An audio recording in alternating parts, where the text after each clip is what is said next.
छगन भुजबळांना मागच्या 5 वर्षांपासून कोणती व्यक्ती जास्त डसत असावी?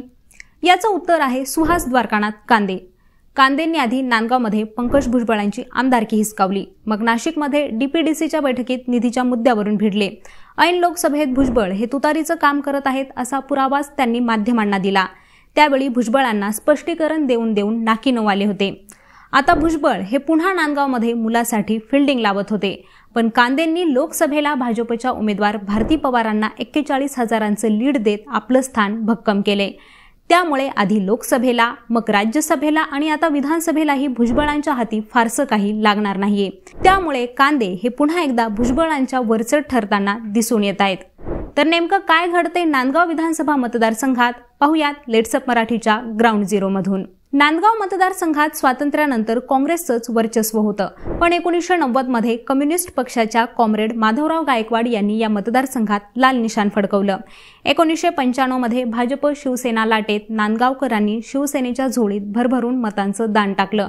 राजेंद्र देशमुख या मतदारसंघातील शिवसेनेचे पहिले आमदार झाले. 1999 मध्ये काँग्रेसच्या अनिल अहेर यांनी शिवसेनेच्या ताब्यातून हा मतदारसंघ आपल्याकडे खेचून आणला. 2004 मध्ये संजय पवारांनी पुन्हा शिवसेनेचा इथं भगवा फडकवला. इथपर्यंत काँग्रेस विरुद्ध शिवसेना असाच सामना होता. 2009 मध्ये मात्र राजकीय बदलाचं वारं हे वाहू लागलं. भुजबळांनी आघाडीत नांदगाव मतदारसंघ हा राष्ट्रवादीसाठी खेचून आणला.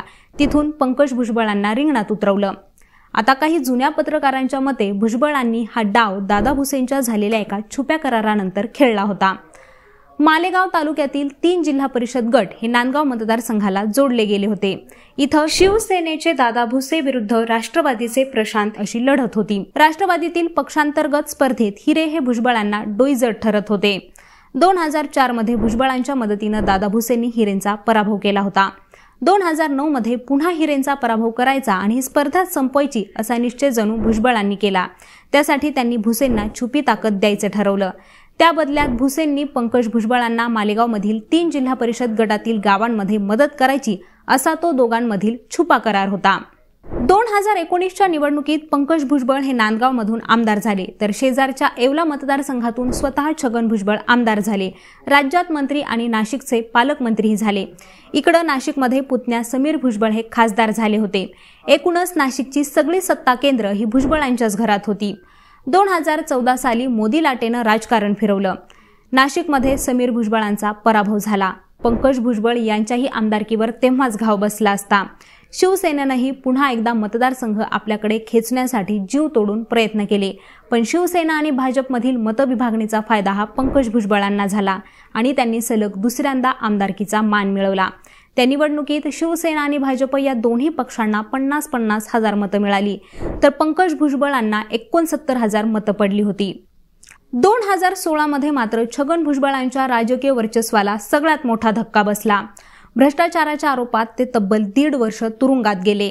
इकडं वडील तुरुंगात गेल्याचं बघून सुहास कांदेंनी पंकज भुजबळांना खिंडीत गाठलं. अचानकपणे सगळी जबाबदारी ही पंकज भुजबळ यांच्यावर येऊन पडली. येवला आणि नांदगावमध्ये त्यांची धावपळ होऊ लागली. राजकारण आणि इतर गोष्टींमध्येही दमछाक होत होती. त्याचवेळी सुहास कांदेंनी नांदगाव मतदारसंघात राष्ट्रवादी पोखरायला सुरुवात केली.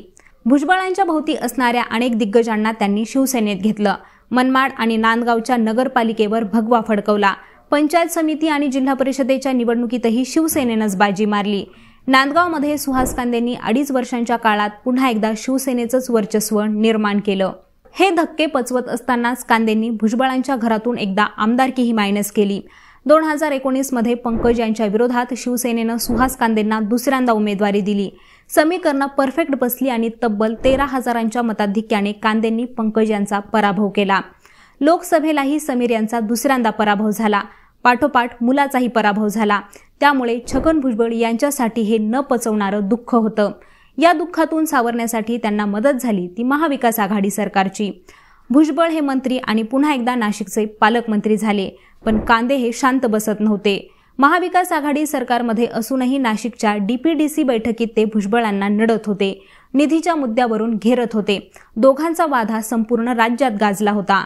महायुतीचं सरकार येताच कांदेंनी भुजबळांनी मंजूर केलेल्या निधीला आणि कामांना थेट मुख्यमंत्री एकनाथ शिंदे यांच्याकडून स्टे आणला. त्यामुळे त्यांचा आत्मविश्वास हा कमालीचा वाढला होता. यंदा छगन भुजबळ हे नाशिक लोकसभेसाठी इच्छुक होते, आपल्याला किंवा आपल्या घरात तिकीट द्यावं अशी त्यांची इच्छा होती, पण मुख्यमंत्री एकनाथ शिंदे आणि हेमंत गोडसेंनी त्यांचंही राजकीय इप्सित साध्य होऊ दिलं नाही। त्यानंतर भुजबळांनी राज्यसभेसाठीही तयारी सुरू केली, पण अजितदादांनी तिथं सुनेत्रा पवारांना खासदार केलं। त्यामुळे आता पंकज यांना तरी नांदगावमधून उमेदवारी द्यावी अशी त्यांनी अजितदादांकडे मागणी केली आहे। लोकसभेवेळीच पंकज यांनी त्यांचे नेटवर्क ऍक्टिव्ह केलं होतं, पण त्यांनी विधानसभेच्या दृष्टीनेही काम सुरू केलं। ज्याचा आमदार त्याची जागा असा फॉर्म्युला ठरला असताना मतदारसंघ राष्ट्रवादीकडे घ्यायचा अशी भुजबळांची योजना आहे। यातून कांदेंनाही धडा शिकवायचा आणि पंकज भुजबळ यांचे राजकारणही सेट करून द्यायचं असा दुहेरी हेतू त्यांनी ठेवलाय। पण लोकसभा निवडणुकीत नांदगाव मतदारसंघात भाजपच्या उमेदवार भारती पवारांना 41,000चं लीड मिळाले। या लीड मागे सगळ्यात मोठा वाटा आहे तो सुहास कांदेंचा आणि हे स्वतः भारती पवारही मान्य करतील। यातून सुहास कांदेंचा मोठा प्रभाव आणि वरचष्मा असल्याचं दिसून येते। त्यामुळे कांदेंनी एक प्रकारे उमेदवारीच फिक्स केल्याचं बोललं जाते। कांदेंनी विधानसभेच्या दृष्टीनं विरोधातील 5 पैकी संजय पवार आणि राजेंद्र देशमुख या 2 माजी आमदारांनाही बरोबर घेतले। या दुष्काळी मतदारसंघात पाण्याचा प्रश्न हा गंभीर असतो। मनमाड शहरात तर तो अतिशय तीव्र आहे, पण धरणातून थेट जलवाहिनीद्वारे योजना राबवून कांदेंनी मनमाडचा हा यक्ष पाणी प्रश्न सोडवून दाखवलाय आणि ही त्यांच्या दृष्टीनं सगळ्यात मोठी जमेची बाजू आहे। त्यामुळे आज घडीला तरी पंकज भुजबळ यांच्याविषयी ती अनुकूलता दिसत नाहीये। अप्रत्यक्षरित्या आमदार कांदेंनी मंत्री भुजबळांची राजकीय कोंडीच केल्याचं यातून स्पष्ट होतंय। नांदगावमध्ये महाविकास आघाडीकडून काँग्रेसचे माजी आमदार अनिल आहेर हे पुन्हा इच्छुक आहेत, तर शिवसेनेच्या ठाकरे पक्षाकडून नांदगाव आणि मालेगाव बाह्य विधानसभा मतदारसंघाचे प्रमुख गणेश धात्रक हे सुद्धा इच्छुक आहेत। ठाकरे गटाकडे मनमाड शहरातील माजी नगरसेवकांचं, राष्ट्रवादीच्या शरद पवार गटाचं आणि काँग्रेसच्या कार्यकर्त्यांचं जाळ आहे।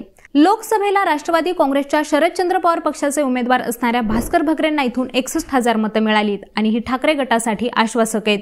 यात मनमाड शहरात भगरेंना चांगलं मतदान झाले, पण मालेगाव तालुक्यात 3 जिल्हा परिषद गटांमध्ये भारती पवारांना लक्षणीय मतदान झाले। ठाकरे गटाला इथं आणखी काम करण्याची गरज आहे, अन्यथा सुहास कांदेंची आमदारकी फिक्स आहे असंच म्हणावं लागेल। आता मंडळी, याबद्दल तुम्हाला काय वाटतं ते आम्हाला कॉमेंट करून नक्की सांगा। तसंच यांसारखंच महाराष्ट्रातील प्रत्येक विधानसभा मतदारसंघाचं अभ्यासपूर्ण विश्लेषण जाणून घेण्यासाठी लेट्स अप मराठीला सर्वच सोशल मीडिया हँडलवरती फॉलो करायला विसरू नका आणि पाहत रहा लेट्स अप मराठी।